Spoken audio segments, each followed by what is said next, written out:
Thank you.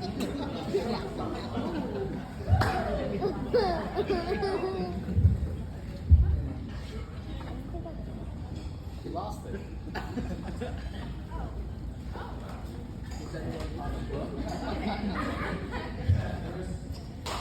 Andrew told me I had 3 minutes, so I'm going to try and speed through this, but 2, excuse me. We'll see.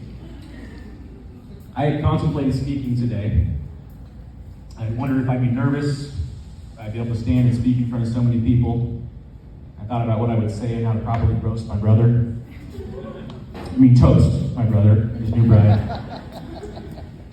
You see, I love my family, but I also love to have a good time. I can be quick-witted, silver-tongued, and known to have at least one too many cocktails now and again. So I contemplated speaking today out of fear I may offend or embarrass someone. But then I remembered, I don't even know half of you. So without further ado, let's get to know each other. Y'all have a seat, but I'd recommend grabbing a cocktail. It makes the jokes funnier. And don't take anything I say too seriously, or this will be an awkward night.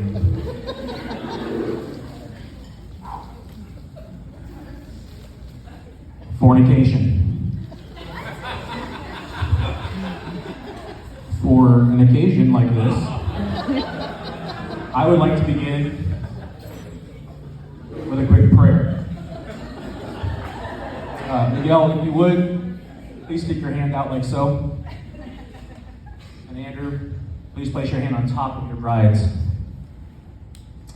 I'd like everyone to please join me and bow your heads in a brief moment of silent prayer and reflection for this union and the newlyweds.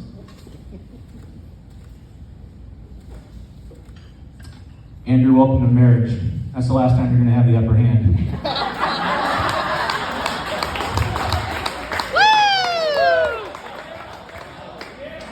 Good afternoon, everyone. I'd like to answer the question perhaps on some of your minds right now. Who's the white guy in the family? For the people whom I haven't had the pleasure of meeting yet, my name is Chris. I'm Andrew's older, more handsome brother, and Edgar's white brother. We're like 3 shades of Hispanic. I'd like to start by acknowledging the bride. Miguel, you look fantastic. You're a beautiful bride, and I'm so happy for you and my brother. Today is your day. Enjoy it. Andrew, you did an amazing job finding such a wonderful bride. Miguel, C+ job. I don't know what you saw, but who says marriage has to be 50-50?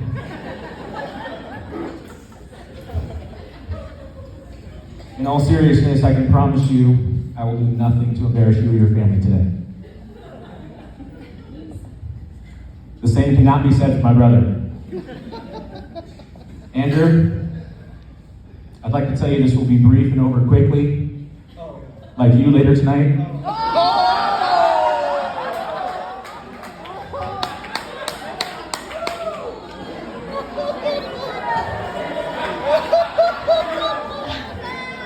But I put some serious thought and effort into this speech. This is from the heart, and while I have plenty of jokes at your expense, I do hope you know how proud I am of you and how much I love you. Real quick, I'd like to acknowledge and thank the wedding party. Andrew and Miguel have an amazing group of family and friends here tonight. I'm proud to not only be a member of this family, but to hopefully be considered a friend of those people. You guys all look great tonight. I appreciate your love and loyal friendship to my brother and his bride. Both my wife and I have been in a few weddings over the years, and we understand the level of commitment and effort it takes being in a bridal party. So again, thank you for being here and for supporting them.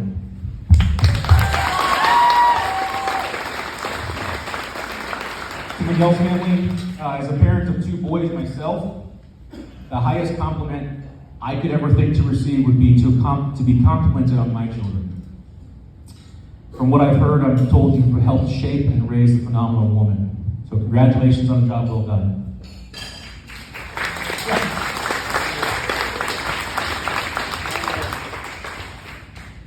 Andrew and I met back in '97. I was about 13 years old, and I remember my parents' excitement when they told me about their new bundle of joy. I did not share in their excitement. You see, up until then, it was just me and Edgar. It was perfect. We were like one of those chocolate and vanilla soft serves.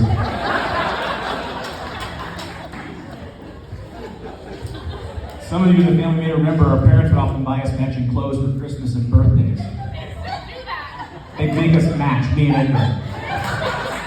It was the most ridiculous thing you've ever seen. It's like that 80s movie Twins with Schwarzenegger and Danny DeVito.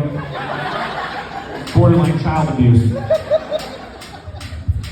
Edgar and I were Batman and Robin, Pippin and Jordan, Lennon and McCartney. Actually, we're Hispanic, so it was more like Mario and Luigi. I didn't see the need for a third wheel. On top of this, I already had 3 younger half-sisters from my mom and stepdad. So Andrew was to be my 5th and final, right? Final sibling. So I saw competition. Competition for mom and dad's love and attention. Competition for the top bunk. Competition for the second Sega Genesis controller. Growing up, I remember playing all the Madden games on that Sega with my dad and Edgar. I remember playing the board game Axis and Allies for days on end. We'd have that board game set up in the computer room, and we'd play until the early hours of the morning or until dad was falling asleep on the floor. And then the next day, we'd wait for dad to get home from work so we could continue the game from the night before. Sometimes those games went on like that for days. And then along came Andrew. And he ruined everything. Literally. I remember him learning to walk. He'd stumble into the computer room and destroy our board game. I'd get pissed. He'd pick up pieces and walk across the board. Nothing where it went. Nobody could remember what went where. We'd have to start the game all over again. As the years went on, Andrew got older, and I became more tolerant. I began to see the value in having a little brother. Someone to blame when things got broken. Someone to soften my dad. I'm sure we can all agree the baby of the family always softens their parents. I remember family vacations. My dad loves to travel, has worked for United for over 30 years, since before Andrew was born. So we went all over the place, and we were fortunate to be traveling rather inexpensively. But I remember trips to Disneyland, Disney World, Hawaii, even El Salvador. When it was just me and Edgar, I remember we'd often stay at Motel 6s or other budget motels. As we got older, and Edgar and I were out on our own, Andrew and my parents still traveled. They still went to the same places.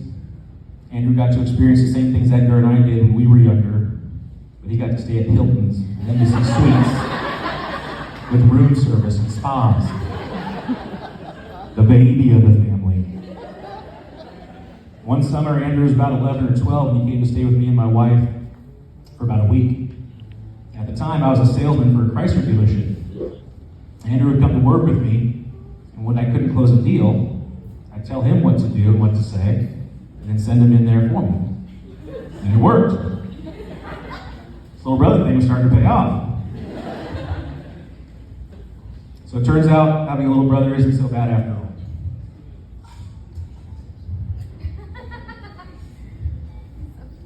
As we sit here today and celebrate your marriage, I'd like to ask that you all take a moment, think of what you witnessed today and what you've taken part in. You're here because these two wanted to celebrate their marriage and profess their love and commitment to each other in front of their closest friends and family.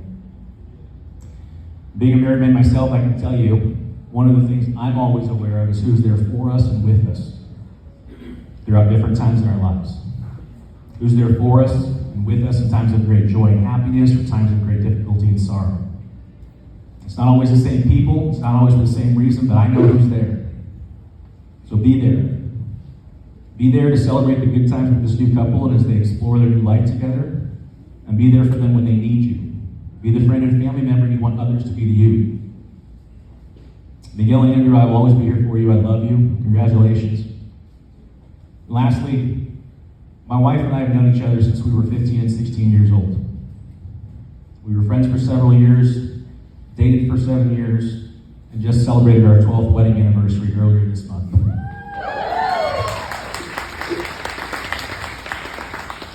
So for that reason, I feel compelled and well qualified to offer some personal advice. I'd like some participation here. So as I go through these, if there's any married couples here who agree with me, feel free to shout out, clap, or just let these two know that you agree with what I'm saying. Marriage isn't something you just do. It's something you have to constantly work at. Some days it'll be easy, some days it'll be hard. It evolves, it changes. The more you put into your marriage, the more you'll get out. Think about this. The most rewarding achievements in life often come from things you put the most effort into. This could be your school, kids, university, your job, or your marriage. The more you put into marriage, the more you're going to get out of it. Throughout different stages in your life and in marriage, remember this, what got you here isn't going to get you there. If it's worth it, you got to work for it. If it comes easy, it's probably not worth it. Communicate. When times get tough, ask yourself if you're communicating. And learn to communicate the way your partner is most receptive to. Say what you mean what you say.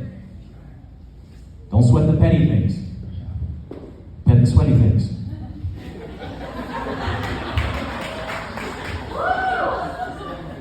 Married life is hard. It's hard, but it's worth it.